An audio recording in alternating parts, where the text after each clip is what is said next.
Welcome to और my dear student, स्वागत है आपका अपने चैनल पढ़ाई लिखाई पे विद मी वीरेंद्र। आइए स्टूडेंट, आज देखने वाले क्लास 8 का origin my book of social science है बुक का नाम, ठीक है।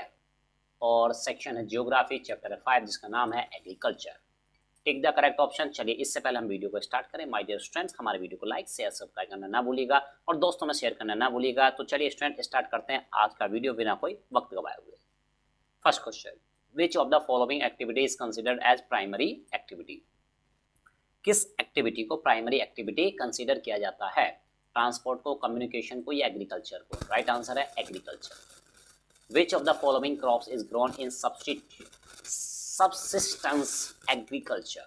ठीक है, तो ये कह रहा है कि भाई देखो किस क्या कहते हैं क्रॉप्स को आप सबसिस्टेंस एग्रीकल्चर के तौर पर आप ग्रो कराते हैं। रबर को, सुगर केन को, पोटैटो। राइट आंसर है potato. Which of the following factors play any important role in the development of agriculture? कौन से फैक्टर हैं जो एग्रीकल्चर के डेवलपमेंट के लिए इंपॉर्टेंट रोल प्ले करते हैं? Topography, climate, both first and second. Right answer है both first and second. Which is the leading producer of coffee in the world? सबसे बड़ा कॉफी का प्रोड्यूसर कौन है? India, Brazil, South Africa? Right answer है Brazil. Which of the following is a horticulture crop? कौन सा है horticulture crop? ठीक है, mango, covers, both first and second. Right answer है both first and second. Fill in the blanks आ चुके हैं। First, fill in the blank is an equatorial crop. कौन सी है इक्वेटोरियल क्रॉप? राइट आंसर है rubber. Fill in the blank grows well in black and alluvial soil. कौन सी crop है, फसल है जो उगाई जाती है ब्लैक और एल्यूवियल सॉइल में? नाम है cotton. Jowar, bajra and ragi are the important. किस टाइप की इंपॉर्टेंट है भाई? ये मिलेट क्रॉप्स हैं। ये tea and coffee are included in किस क्रॉप? ये किस टाइप की क्रॉप्स हैं कहलाती हैं भाई? तो है plantation crop. Fill in the blanks, agriculture is also known as slash and burn agriculture. कौन सी है एग्रीकल्चर जिसको हम स्लैश एंड बर्न एग्रीकल्चर के नाम से जानते हैं? राइट आंसर है शिफ्टिंग एग्रीकल्चर। ट्रू और फॉल्स क्वेश्चन आ चुके हैं। First, in mixed farming mining and agriculture are done over a single piece of land. यानी इसमें कह रहा है मिक्स फार्मिंग में माइनिंग और एग्रीकल्चर जो करते हैं एक सिंगल पीस ऑफ लैंड पे करते हैं। It's false. Maize is use both as food and fodder. Maize food और फोडर यानी कि खाना और चारा, पशुओं के चारा दोनों के लिए इस्तेमाल होता है। Yes true. Rearing of silk worm for the production of silk fibre is known as sericulture. क्या इसको सेरिकल्चर कहते हैं? Yes it's true. Rice is the major food crop of the world. Rice सबसे बड़ी मेजर क्रॉप है world की, है ना, फूड क्रॉप है। Yes it's true. In subsistence farming crops are grown for the purpose of sale. उनको बेचने के लिए उगाया जाता है। Yes it's true. Define the follow given terms. क्या है टर्म्स? सेरिकल्चर, सबसिस्टेंस एग्रीकल्चर जानते हैं। सबसे पहले first, rearing of silk worm for the production of silk fibre is known as sericulture. यानी सेरिकल्चर जो होती है सिल्क वॉर्म को उगाना, है ना, ग्रोथ कराना उनकी, ताकि हम सिल्क फाइबर ले सकें। इसको सेरिकल्चर के नाम से हम जानते हैं। सबसिस्टेंस एग्रीकल्चर की बात करें, is a form of farming. ये एक टाइप की फार्मिंग है इन विच जिसमें कि नियरली ऑल द प्रोडक्ट्स और outputs are use to support the farmer. सभी टाइप के क्या होते हैं प्रोडक्ट्स जो होते हैं उससे जो भी चीजें निकलने, एक एक चीज वो यूज होता है किसान के, फार्मर के सपोर्ट के लिए एंड देयर फैमिलीज, उनकी फैमिली की। Living little if any surplus for sale और ट्रेड, और है ना, और लीव करते हैं कुछ सरप्लस है प्लस सेल के लिए एक्स्ट्रा है तो कर सकते हैं। शॉर्ट आंसर टाइप क्वेश्चन की बात करते हैं। First question, what do you mean bye agriculture? Agriculture से आप क्या समझते हैं?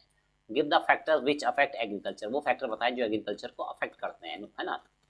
चलिए, the word agriculture is derived from the Latin word ager और एग्री, जिसका मीनिंग होता है सॉइल, एंड कल्चर मीन्स होता है टिलिंग और कल्टिवेशन। इट मीन्स, इसका मतलब निकलता है एग्रीकल्चर इज एन एक्टिविटी, एक एक्टिविटी है इन विच जिसमें कि वी डिपेंड अपॉन सॉइल, हम सॉइल पे डिपेंड होते हैं टू ग्रो क्रॉप्स को उगाने के लिए। फैक्टर्स अफेक्टिंग एग्रीकल्चर कौन कौन से हैं? Number 1, favourable topography. क्या होता है भाई इसमें देखते हैं। फॉर गुड एग्रीकल्चर, अच्छी एग्रीकल्चर के लिए flat and level land is an ideal condition. Flat सपाट जो है ना हमारा जमीन होती है वो परफेक्ट होती है। Therefore birds plain areas are most suitable, इसलिए प्लेन एरिया सबसे ज्यादा सुटेबल होते हैं इसके लिए, फॉर एग्रीकल्चर के लिए, प्रैक्टिसेस के लिए। एग्जाम्पल की बात करें, नॉर्दर्न प्लेन्स ऑफ इंडिया, उत्तर भारत के मैदान। नेक्स्ट, यही सॉइल की बात करते हैं। Second factor, soil also affect agriculture. Drained fertile soils are very good for the better growth of the crops. यानी ड्रेन जो है क्रॉप आपकी लैंड कह लीजिए, सॉइल कह लीजिए, फर्टाइल सॉइल जो होती है बहुत अच्छी मानी जाती है ग्रोथ ऑफ क्रॉप्स के लिए। Next, soil with appropriate nutrient, ऐसी सॉइल जिसमें न्यूट्रिएंट अच्छे खासे होते हैं एंड ह्यूमस, ह्यूमस भी होता है, कंटेंट भी, is ideal for agriculture, agriculture के लिए बहुत अच्छे माने जाते हैं। फॉर एग्जाम्पल की बात करें तो alluvial soil of river, alluvial soil जो होती है नदियों की, रिवर्स की, वैलीज की, ब्लैक सॉइल जो होती है प्रोड्यूस गुड क्रॉपी, इसमें अच्छी क्रॉप्स उगती हैं। क्लाइमेट की बात करें, यानी है ना हम क्लाइमेट की बात कर रहे हैं, तो polar areas are not suitable, polar area बिल्कुल भी अच्छे नहीं है फॉर एग्रीकल्चर के लिए, but tropical and temperate region ये जो होते हैं प्रोवाइड गुड क्लाइमेटिक कंडीशन, ये अच्छी क्लाइमेटिक कंडीशन प्रोवाइड कराते हैं। Next, state the main types of agriculture, है ना, मेन टाइप की एग्रीकल्चर के बारे में बताइए। चलिए सबसे पहले बात करते हैं सब्सिस्टेंस एग्रीकल्चर की। Subsistence farming is a form of farming, एक तरह की फार्मिंग है इन विच जिसमें कि नियरली ऑल द प्रोडक्ट्स, सभी टाइप के प्रोडक्ट जो भी बन रहे हैं और आउटपुट जो भी निकल रही हैं are use to support the farmer, ये सभी किसानों के काम आते हैं, सपोर्ट करते हैं इनको, एंड देयर फैमिली, उनकी फैमिलीज का लिविंग लिटिल, पीछे कुछ भी रेस्ट बेस्ट बहुत कम छोड़ते हैं, इफ एनी अगर है तो कुछ, सरप्लस फॉर द सेल और ट्रेड, है ना, और सरप्लस कुछ है सेल या ट्रेड के लिए। कॉमर्शियल एग्रीकल्चर की बात करते हैं, farming is done on large pieces of land, बड़े बड़े एरियाज पे खेती की जाती है with the help of modern tools and technology की मदद से। बात करते हैं थर्ड क्वेश्चन की, give any two condition ideal for the growth of millets, millets की ग्रोथ के लिए दो आइडियल कंडीशन आपको बतानी है। चलिए, millets can be grown on less fertile and Sandy soil, millets को उगाया जा सकता है लेस फर्टाइल पे और सैंडी सॉइल पे भी हम उगा सकते हैं। Millets crops can be grown in the areas with low rainfall, जहाँ पे बारिश कम होती है, and high to moderate temperature, और टेम्परेचर एवरेज या उससे ज़्यादा या हाई भी हो सकता है। What do you mean by plantation agriculture, plantation agriculture से आप क्या समझते हैं, चलिए जानते हैं। It is type of agriculture, ये एक टाइप की एग्रीकल्चर है इन विच जिसमें कि only a single crop is grown, एक ही फसल उगाई जाती है over an extensive piece of land, बहुत बड़े एरिया पे, जैसे बात करते हैं tea, coffee, rubber etcetera. Fifth question, what do you mean by mixed farming, mixed farming से आप क्या समझते हैं, चलिए जानते हैं। When growing of crops and rearing of animals is done over the same piece of land, यानी कि हम उगा रहे हैं फसल एक जमीन पर, रियरिंग ऑफ, मैंने उसी पे क्या कर रहे हैं एनिमल को रियरिंग भी कर रहे हैं over the same piece of land, same piece of land पर, it is known as mixed farming. Long question answer type की बात करते हैं, लास्ट पार्ट होता है जो कि इससे है ना पूरे चैप्टर का, differentiate between subsistence farming and commercial farming में आपको डिफरेंस बताना। चलिए बात करते हैं सब्सिस्टेंस फार्मिंग की। It is kind of farming mainly done for the subsistence for the farmer and his family, उसकी फैमिली के लिए सब्सिस्टेंस, यानी कि एक तरह से सब असिस्टेंट है ये, जो कि हेल्प करता है, सपोर्ट करता है फैमिली को, यानी उनकी मदद करता है। वहीं बात करते हैं कॉमर्शियल फार्मिंग की। Commercial farming is done over large piece of land, बड़े पैमाने पर लैंड पे उगाया जाता है with the help of modern tools and technology की मदद से।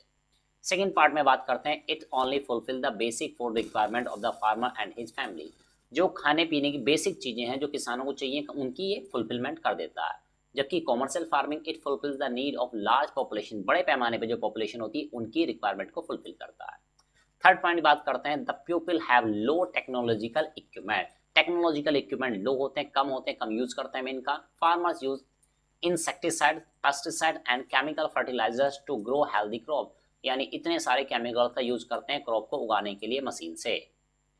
फॉर एग्जाम्पल की बात करें, सब्सिस्टेंस में बात करें तो मेज हो गया, वीट हो गया, है ना, वीट को सही कर लेंगे भाई, है ना, वीट को सही कर लेंगे। चलिए, rice, potato and are some crops that grown in subsistence farming, ये सारी चीजें उगाई जाती है, जबकि कॉमर्शियल में उगाई जाती है कॉटन, टोबैको, है ना, शुगर कैन भी इसी में आता है।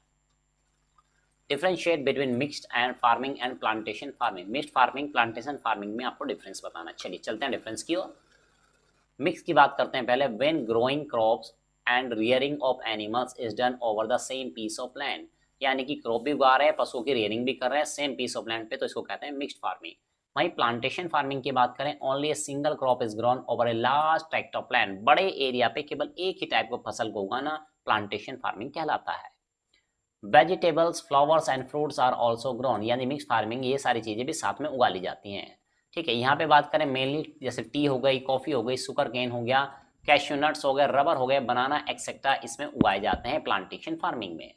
मिक्स्ड फार्मिंग की बात करते हैं, in this types of farming in areas where rainfall is हो, ये कहाँ उगाया जाता है जहाँ पे रेनफॉल थोड़ा कम होता है। Animals and livestocks are also reared along with the agriculture, है ना, इसके अलावा एनिमल्स पालना, उनको जीवन व्यतीत करना, उनके लिए जीवन की जरूरत के लिए सारी चीजें वहां पे होती हैं।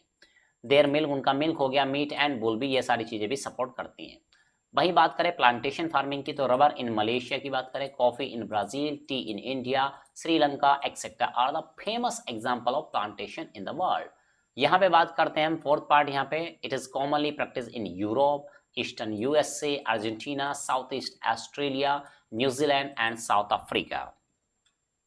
Third question, compare an Indian farm with USA farm. Indian farm की यूएसए फार्म से कंपैरिजन करनी है, चलिए करते हैं comparison. India is a developing country, ये अभी डेवलपिंग कंट्री है। हालांकि जब तक हम ये है ना वीडियो आप जिस समय देख रहे होंगे तो हमारा देश बिल्कुल है ना शायद डेवलप कंट्री की लाइन को टच कर चुका है और शायद क्रॉस भी कर चुका है। चलिए देखते हैं। Country with ever growing population, ठीक है, ये India is a developing country with ever growing, है ना, कि हमेशा की तरह क्या कर रहा है, ग्रोइंग पॉपुलेशन होती जा रही है तो हम डेवलपिंग ही रहते चले जा रहे हैं। ड्यू टू दिस, इसके कारण limited land is available for agriculture, जिसकी वजह से कुछ ही लैंड अवेलेबल है, लिमिटेड क्वांटिटी में लैंड अवेलेबल है एग्रीकल्चर के लिए। Farmers use HYV of seeds, है ना, हाइब्रिड सीड्स यूज करते हैं ये of seed, increase their crop production, अपने प्रोडक्शन को बढ़ाते हैं। They grow at least 2 crops in year, एक साल में कम से कम 2 फसल उगाते हैं। मोस्टली वीट, ज़्यादातर बात करें तो वीट की, राइस की और पल्सेस की। फार्मर्स की बात करते हैं, farmers produce crops for the subsistence of their families and not for sale. तो जनरली यहाँ पे लोग अपने खाने पीने के उगाने के लिए बनाते हैं, फसल उगाते हैं और बेचने के लिए कम उगाते हैं। The average Indian farmer have no modern facility to do agriculture, उनके पास ज़्यादातर मॉडर्न फैसिलिटीज़ नहीं होती हैं ज़्यादातर के पास। They still depend on the traditional method of farming, generally वो ट्रेडिशनल नॉर्मल मेथड्स पे ही डिपेंड करते हैं। They do not have proper storage facilities, इनके पास प्रॉपर स्टोरेज फैसिलिटी नहीं होती हैं। So they are forced to sell their agriculture produce even when the market is not favourable, तो इसलिए वो बेचारे अपनी फसलें जो हैं बेचने के लिए बाध्य हो जाते हैं, यानी मजबूरी में उनको बेचनी पड़ती है, हालांकि जबकि मार्केट उनके फेवरेबल नहीं होता, अच्छे दाम नहीं मिल रहे होते, तब भी बेचने के लिए मजबूर हो जाते हैं। यूएसए की बात करें, in USA large scale and extensive farming is done, बड़े पैमाने पर एक्सटेंसिव फार्मिंग की जाती है। And average farm is much larger than an Indian farm, इनका जो एवरेज फार्म भी होता है वो हमारे फार्म से कहीं बड़ा होता है। Crops are grown mainly for commercial purpose, जो फसलें उगाई जाती हैं बेचने के लिए, कॉमर्शियल पर्पज, पैसा कमाने के लिए बेची जाती हैं, उगाई जाती हैं। जैसे कॉर्न हो गया, सोयाबीन हो गया, वीट हो गया, कॉटन हो गया, शुगर बीट हो गया, शुगर है ना। और बात करते हैं मेजर क्रॉप्स ग्रोन देयर, यहाँ पे उगाई जाती हैं, ठीक है। Farmers mainly use modern tools, farmers generally major tools का इस्तेमाल करते हैं, इक्विपमेंट्स का इस्तेमाल करते हैं। The whole agriculture system is mechanised, मशीनों का भारी भरकम यूज होता है यहाँ पे। Farmers are rich and believe in scientific and plant farming method, तो ये बहुत ही कह सकते हैं रिच होते हैं, अमीर लोग होते हैं, ठीक है, और साथ में साइंटिफिक टेक्नोलॉजी का, साइंटिफिक मेथड का इस्तेमाल करते हैं भरपूर एकदम। ये they store their farm produce in the automated grain storage और dispatch it to the market agency, यानी अगर इनको स्टोर करना होता है तो काफ़ी डेवलप चीज़ों में ऑटोमेटेड ग्रेन है ना स्टोरेज में स्टोर करते हैं, नहीं तो मार्केट में बेच देते हैं। Fourth question, discuss the condition required for the growth of price, rice की ग्रोथ के लिए क्या क्या कंडीशन होना जरूरी है, जानते हैं। फर्स्ट है ना यहाँ पे, it is the major food crops of the world, ये मेजर फूड क्रॉप्स है वर्ल्ड का, तो क्या क्या कंडीशन है। It is grown in the tropical and subtropical region of the world, तो इसके लिए जो रीजन चाहिए होता है वो ट्रॉपिकल या सब ट्रॉपिकल रीजन होता है।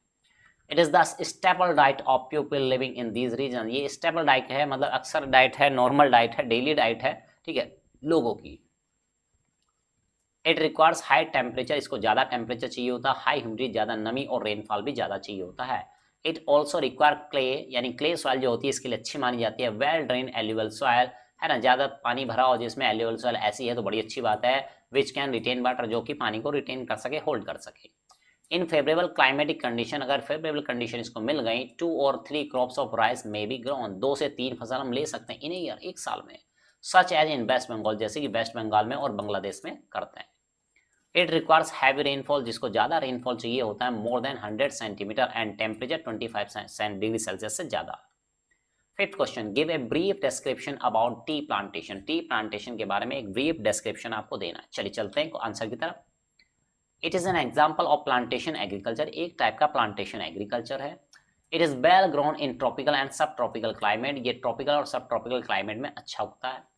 It require drain and fertile soil, drain और फर्टाइल सॉइल इसमें इसके लिए रिच मानी जाती है इन ह्यूमस, और ह्यूमस में भी रिच होना चाहिए, ऑर्गेनिक मैटर भी होना चाहिए। High rainfall evenly distributed through out, high rainfall यानी इवनली डिस्ट्रीब्यूटेड, ऐसा नहीं कि एक जगह ही पानी भर के खड़ा हो जाए। The air is the prime requirement through out the air is the prime, पानी भरा रहे पूरे साल भर, ये बहुत अच्छी रिक्वायरमेंट है इसकी, ये तो होना ही चाहिए, ठीक है। Growth of its tender leaves, है ना, ताकि ये इसकी फसल पत्तियां वगैरह सब उग सके अच्छे से, मतलब इसके लिए बारिश बहुत अच्छी होनी चाहिए। There should be the moist and frost free climate, यानी कि बहुत ज़्यादा, है ना, मोस्ट और फ्रॉस्ट फ्री क्लाइमेट होना चाहिए all through out the year, पूरे साल भर।